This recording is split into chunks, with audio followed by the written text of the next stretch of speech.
Once again, the Bengals have found a way to get over 500. They sit at 5-4 after 9 weeks heading into their bye week.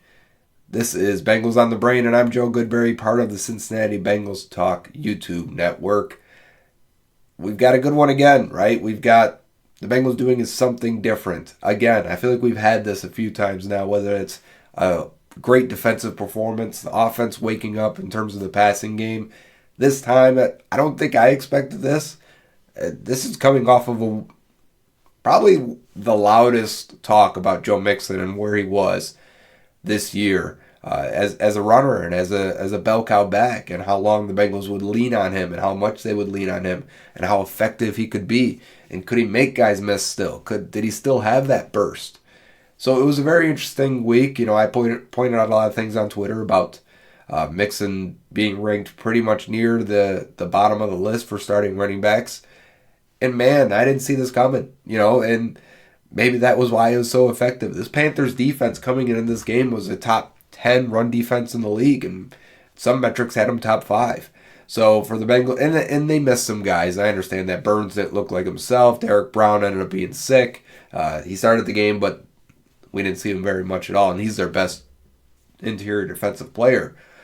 Still, the Bengals did whatever they wanted on the ground. I mean, if you're telling me that's a top 10 unit even without their best defensive tackle, it didn't look like it at all. So that was a welcome surprise. And in addition, I think if you put that on film and you put that in the data for people to study, the analytics people to study, it wrecks everything in a good way. You want to be unpredictable. You want to show you can do everything if you're a Bengals offense. And having a game like that where, let's say you show up to the Steelers now next week, you got to buy a week, and they look at it like this team can run the ball now. The Steelers, who played cover 2 as much as anyone in that week 1 game, are going to look at it and say, we probably can't sit back anymore. The Bengals have figured out how to run the ball. And now, does that mean it's going to continue this way? Not to this level. I think running game success is very unsustainable unless you're like the Titans and Derrick Henry, or you've got a quarterback like Lamar Jackson, Josh Allen that can just add to your running game. So will the Bengals lean on it? Will they just commit to it? Is that a scary thing? Is that a positive thing, depending on how you sit on things like that? I don't think they will. I think it'll still be... Reminds me of last year how they had that Raiders game where they just leaned on Joe Mixon, and he was fantastic in that performance as well.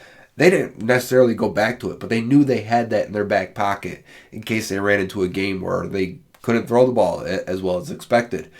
So I still think they're going to be a passing offense, but now you give opponents something much more to chew and digest throughout the week, and it's going to make them mix it up a little bit more. So I want to start with the defense first.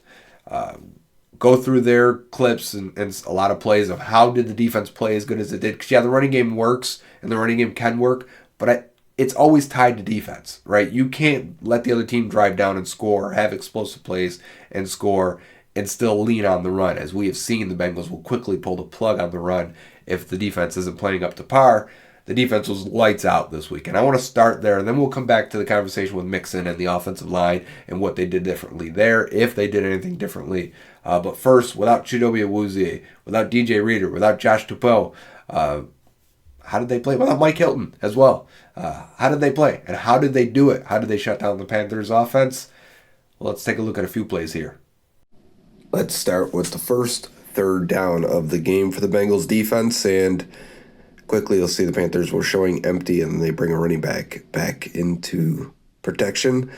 What I want to focus on here, though, is Eli Apple and Jessie Bates. Really quickly, realizing what's happening, wanting to come up and switch the play. Focus on Eli Apple there at corner. He's going to move the linebacker back, say, I got top hat here, basically saying he doesn't want this tight end to pick him, and he's going to cover the receiver. So back out of here. He's still going to take the receiver. Linebacker's going to take the tight end. They're expecting some sort of pick play there, or at least, anytime you have a stacked set, you can get, a switch release and kind of confuse your guys. So Apple does a good job coming up, really clearing it up with his guy, and they've got that all covered there. But I also want to focus on Jessie Bates for a second here as he's making his communication. He also sees, all right, might have a slant on the other side. Boom, he's going to jump that route right in front of P.J. Walker's eye. eyes. Really get him to pull the ball back.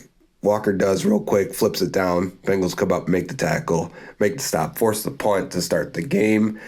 Real quick, though, Sam Hubbard, bull rushing Taylor Moton, gets him to lose his balance, feet slide in the turf. I thought that was funny, so I wanted to keep it in here. Moving on, though, but how did the Bengals get to be so successful on third downs versus the Panthers? You had to have some stops on first and second down, obviously. I thought the run defense was fantastic. I thought the defensive line played very well. Linebackers played very well. On this Wildcat run in particular, this is the second drive, and you see on the left there, Von Bell and Cam Taylor-Britt kind of switch who has outside contain, who's going to come back in underneath, and it's Cam Taylor-Britt that comes back in on the inside. And there's 6 blockers and 6 defenders, so really that running back should have a free lane. And for Cam Taylor-Britt to come back inside, make the tackle basically, while the D-line is washing inside, it's just a great job overall for team defense. And we get another early down run stuff here, and it's Logan Wilson on the inside. He's going to do a really good job maintaining balance as he gets hit, as this right guard's coming up to get a hand on him. But BJ Hill does a good job slowing down this right guard just enough there, holding on to him just enough that Logan Wilson is able to sustain that hit, stay on balance, and still make a tackle. So good job for both of those guys on that play. And that's largely what you got throughout the game from this Bengals front. So you stop the run first on a team like this for the Panthers, and then you go and make big plays in the secondary. And that's what we got here. We got Germaine, Pratt, and Bengals in a cover 2 situation. Pratt feels that there's no one in front of him to really pull him down. If this was the Bengals offensive game plan or a play, we'd be criticizing it for not having enough conflict or not putting that linebacker in enough conflict. Pratt does a good job reading the quarterback's eyes, seeing that, hey, I don't have anyone in front of me. I can drift back into this lane because this tight end is really trying to expose the gap between the safeties and the middle linebacker here, and Pratt just fades into it. It's a bad throw as well, but good job reading the quarterback's eyes and falling into it. I don't want to show a clip real quick of Jay Tufele. A nice swim move there. And actually, speaking of Tufele, he makes another play real quick right here, and I wanted to highlight it. And here, again, another run stop for this defense to get the Panthers in situations where they don't feel comfortable throwing the ball. I thought he does a good job here, taking on the double block, staying or regaining his balance against the center, and Jessie Bates also filling there as a safety complainer, like a linebacker, if you will. Again, the Panthers trying to hit the Bengals in this cover 2. Both interceptions come against cover 2, and this one goes to Jessie Bates as the deep safety on Eli Apple's side. And it's really a tremendous job by Eli Apple. I want to give him some props again. And this is how you teach it, right? So you're coming up, you're going to bump and reroute this receiver, make him go wider, in this case, inside further, which is going to delay his eventual route and make it harder on him. And Eli's got to cover that guy to the flat a little bit and then squeeze the guy back downfield and squeeze this whole shot to make this window as small as possible. Make that throw extremely hard. And Bates is there, obviously, and getting over the top because that guy's got to go a little bit wider into this route. It's just overall, that's what it takes. And if you look up front, I think P.J. Walker throws it early because the Bengals are showing blitz from the nickels on the left side there, Jalen Davis, while dropping Trey Hendrickson on the right side back into coverage. And that's important to know because what are they doing, without a number 1 corner? They're going to have to confuse quarterbacks a little bit more here, and we're going to see on the very next play how that can end up working. So Jalen Davis right as they get set, he's going to show blitz because they want him to know he's blitzing here, right? And Baker Mayfield's in the game now and quickly calls it out to his offensive lineman, says, we got a blitzer coming from the right side. He thinks he's real smart here. We can see him coming. Look, here he is. We got 35s coming. But really we want to focus on Trey Hendrickson because he's going to be the guy. So the Bengals are only going to bring 4. They're not bringing anyone extra. It's not really a blitz. It's just changing who you're bringing. And look at that jam on that tight end. Great job. Seeing Baker Mayfield's eyes, reading it, drifting inside because now he's trying to attack you on the sit glance route. And the guy coming behind, tremendous play.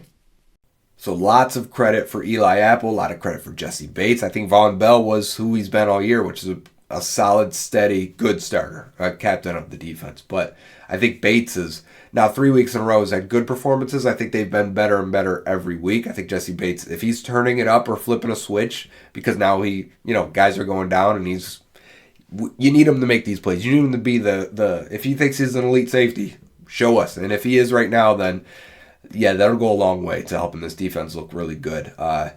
And if Eli Apple, steps up to the plate and plays better than I think he has the first 7 weeks or so of the year, because remember he missed week 8, that'll go a long way too. We saw it last year when Eli Apple is playing with his head above water. The defense is better for it. Excuse me, I'm a little stuffy if you see me take a couple extra breaths here. But as for, I think people are interested in how did Cam Taylor Britt play. He ended up giving up a touchdown to Terrace Marshall, I should say, correct me. Dax Hill also gave up a touchdown. I thought both guys were in position in coverage there. It's not something huge to knock them. That's more ball skills and just, getting beaten as we see in the NFL and in football. You have the advantage as the offensive player. What I wanted to say is, though, it's just not enough to really be sure. Hopefully Dax Hill is fine. He's got a shoulder issue. Hopefully it doesn't keep him out too long and we can see him get more plays. But as for Cam Taylor Britt, same as what I think we've seen over the last 2.5 weeks or so when he has had to start. He's very active against the run, very heady against the run, strong tackler, willing tackler. Those are good things. Not enough to know yet. He had a big penalty down the field. Got a little grabby when he had help. Probably shouldn't do that. At the same time, he hasn't really been tested too much in the air. So, it's too early to make conclusions. It's hard to say. Alan George came in and played in the blowout. I thought he moved well. Other than that, he didn't get targeted. So, just not enough for me to really be sure or give a full report on those guys. I know people on Twitter ask me how those corners play. Nothing really report back on. We still need more to really be sure. But I thought as a whole, Lou Anarumo called a great game again. I thought as a whole, they worked very cohesively. And again, the Bengals on offense stayed ahead of the chains. The defense kept the Panthers behind. And it's key. It's game script. We talk game script all the time with this team. They're so dependent on it. And they were ahead of it the whole time. And it was in their favor the whole time. And I think that just helps the defense. So, can they get by without Chidobe Awuzie? Sure. Do you have to have that number one corner? I just think you have to do different things to help out. I think you have to play more cover 2. We saw that. They got 2 interceptions on it. Maybe that's because Panthers didn't expect it on tape. But the Bengals play it enough before. So maybe, I don't think I buy that. I just think sometimes everyone picks themselves up and communicates a little bit more and pays a little bit more attention and focuses a little bit harder to make sure that the weak link isn't killing them. And, that's why I wanted to highlight the plays where they're communicating and making sure, and everyone's just a little bit tighter on their coverages in the back half and their responsibilities. And I think that's how you can do it. I think the pass rush needs to be a little bit better. If we want to do any negative or weakness on the defense so far, I think the pass rush could use another guy or find a way to get some juice out of Joseph Asai a little bit more. Or maybe the defensive tackle room just could get fresher once you get DJ Reader and Josh Tupou back. So that's something to monitor. They're going into the bye week. Can they get those guys fresher and ready to go? Get a better rotation up there so you can provide a pass rush. Get the best out of BJ Hill going forward. So now let's move on to the offense. And I'm not going to focus heavily on the run game. I've got a couple plays in here, but I just assume that everyone across the NFL world is going to look at Joe Mixon. Going to get all the accolades. He was tremendous. I don't want to downplay that at all. I just want to make sure that coverage is going to be out there. I'm sure you're watching other things and digesting other things other than my show. I hope you are. I would recommend it. A lot of good content out there. But so I kind of went with the offense with. I'm sure I'm going to touch on a few plays. But I really want to see what else stood out. Well, Burrow had a very efficient day. How are they getting Tyler Boyd open? How are they treating these other receivers? Because they're rotating everyone else. So what else stood out to me? And this is what I came up with. Let's flip it over to the offense. And one of the best plays of the day, I thought, was on the first drive where they get the screen and they get explosive play off a screen. I can't remember the last time they've had that, actually. I wonder if they even had one last year. But you know what? Leave a comment if you can remember the last one, because I'm kind of wondering out loud. But anyways, I think this was a precursor to what's going to happen for the rest of the game. And really, the O-line, running backs being in complete sync, goes a long way. Watch Volson as he goes out, seals the right side, and Karras comes around and seals the defensive tackle from getting out there to Mixon. He's going to follow that gap. Mixon's going to make two guys miss. A diving guy here doesn't trip him up. That's the thing we talked about, Mixon getting tripped up a little bit too much. Arm tackle runs through this to get an extra, 5 yards or so out of it. So, right there on the first drive, Mixon's like, yeah, this is going to be my kind of day. Well, look at Tyler Boyd. This was one of my favorite plays of the day, too, because Bengals are empty, and defense has been showing a lot of, all right, we're going to blitz you up the middle versus empty. And you're asking Tyler Boyd to block Brian Burns there. Burrow fades away from it, gets Trent Irwin on a nice out route. Easy for him. You'll take that every day. Wanted to shout out this play too. You see as they are stacking receivers, what's going to happen is you end up with one corner is wide out there, and you watch Tyler Boyd, he's going to end up getting basically a free release. And when you've got that kind of room, it makes it so much easier to get open for a guy that's not an outside receiver. So again, you got Trent Taylor and Boyd, and then a little bit of play action is going to take this number 7 out of there. But when you don't have another boundary receiver, you got to act like both these guys are slot guys. And so condensing those formations, stacking them together, finding creative ways to get a nice release for Tyler Boyd is a great design by Callahan and Taylor and whoever else is involved in that. As we have seen, there's a lot of cooks in the kitchen. Now, right before halftime, we get an offsides by Burns. Burrow's going to try and create. He could probably run for this touchdown really easy, right? But he's going to try and hit Trent Taylor on the sideline. It is challenged and ruled incomplete. But I wanted to show it because it comes right back to the very next play where Burrow breaks the pocket again, has to scramble, and finds Joe Mixon for the touchdown right before the halftime. And Mixon does a tremendous job of faking like he's going to come back inside, spinning back against that corner, and then getting both feet down. And really, we talked so much, I have so much about Burrow creating off script.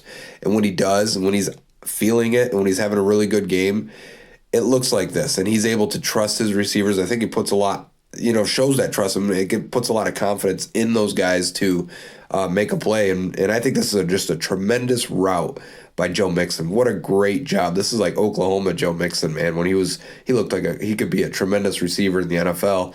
And I think that's his best play of the game, in a game where he ran the ball extremely well. And I think a lot of people are going to cover the run, but I wanted to put this one in here. This is the 5th touchdown of the game, his 4th rushing touchdown of the game.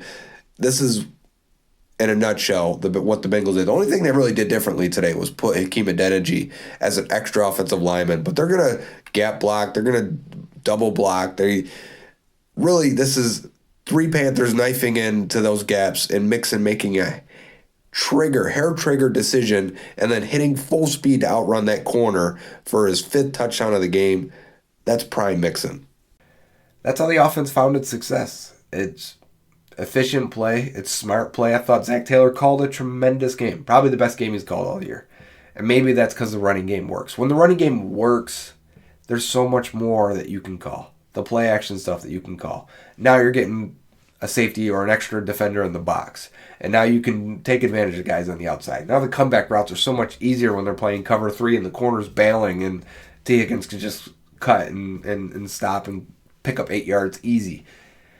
The running game does help everything. And even though I'm of the mind of running game is probably unsustainable, you still want to pass to score points, win games. That's how you win in this league. I do believe that. I do believe it's more profitable to be a very good passing team.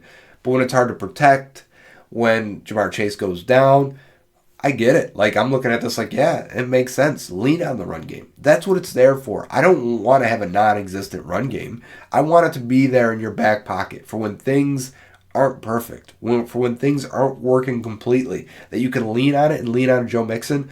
The Bengals ran 13. I wanted to get this out before I almost had 2 thoughts splitting. But the Bengals ran 13 gap runs with Joe Mixon, 7 zone runs with Joe Mixon. So it wasn't a complete change. It wasn't a complete shift. They did go under center a little bit more. They did bring in Hakeem Adeniji to be a heavy or an extra lineman. And I think listening to Joe Mixon in postgame talking about Brian Callahan coming in and challenging them, firing them all up on Saturday in their meeting, it seems to me, that's just my feeling, is that they were like, we're going to run the ball. We're going to pound the rock. We're going to run it down their throats. We're going to show them that we can still do this. And that goes so far for like Mixon's confidence, for like the O-line's confidence. Did you see the receivers blocking? They were tremendous. Like, I don't know what it is about the running game that like psychs people up from pee-wee football, high school, college to NFL. I know it's not always profitable, but the internal like bonus that it gives you and takes from the other team can't be quantified sometimes. And I get that. I feel it. I understand it. That it has value for that. And I think it does a lot for the offensive line getting cohesive, having confidence, building confidence. Nothing builds that partnership with that guy next to you like a couple of dual blocks or combo blocks where you're hitting the D tackle and climbing up to the second level. You perform that enough and get it enough and execute it at a high level, man, you guys feel great. You feel like you can do anything without even talking about it after a while. And so I think that stuff's happening. But where I almost went off was about having the running game in your back pocket for when things aren't going well. And being able to turn to a guy like Mixon. If he's playing like this, that is so huge for the offense. So huge. And that there's kind of a conversation that went on Twitter about Joe Burrow getting carried in this game. As if this was not the first game. This is the first game all year where Burrow hasn't had to carry or tried to carry the team. It's nice to have a Mixon. So it's a negative to have a Mixon. All these top quarterbacks that are, looking for running backs, or I'm thinking of the Mahomes that they're rotating guys now. They've got to find run game. The Bills, they just traded for running back, but they've got to find run game. I'm watching Monday Night Football. Lamar Jackson's got a new running back in the backfield every play. You tell me none of those teams would like to have a Joe Mixon going for 200 total yards, 5 touchdowns? Come on. Like, if you have that and you can lean on it, yeah, get through the week, get the win, get out of there. Like, I think this was a tremendous game. It should not discredit what they can potentially do on offense once they get Jamar Chase back. I still think they can be an explosive passing team that just makes them more dynamic when you can do this. And I think it should be said also, because I was very critical of Mixon. I wanted to see more Chris Evans. I was willing to see more Samaje Perine at some point there. But when you point at it so much as I did, it becomes a point of emphasis because you feel like the offense isn't reaching its full potential because the guy isn't performing at his full potential. And when you see him do this, you're like, he's still got it. And when he has it, this offense is very close to its full potential. And you can imagine how good they can be. It's kind of double-sided. Like, yeah, maybe the reports of his death were premature. But now we know what it looks like when he plays really well. And this offense can be really dangerous. So, I really want to see this carry on and Mixon to continue playing like this, because I'm with Joe Burrow on this. If they run the ball like that, they're going to be tough to beat, and they've got a tough schedule for the second half. So enjoy the bye week. Next week, we're going to do some questions, a live show. You can call in. We can talk. It doesn't have to be questions. We can just talk. I want to know your opinion, too. So maybe we'll have our producer, Nick Superling, in there helping out with that so we don't lose audio this time around. But I look forward to that. This has been Bengals on the Brain. I'm Joe Goodberry, and see you next week.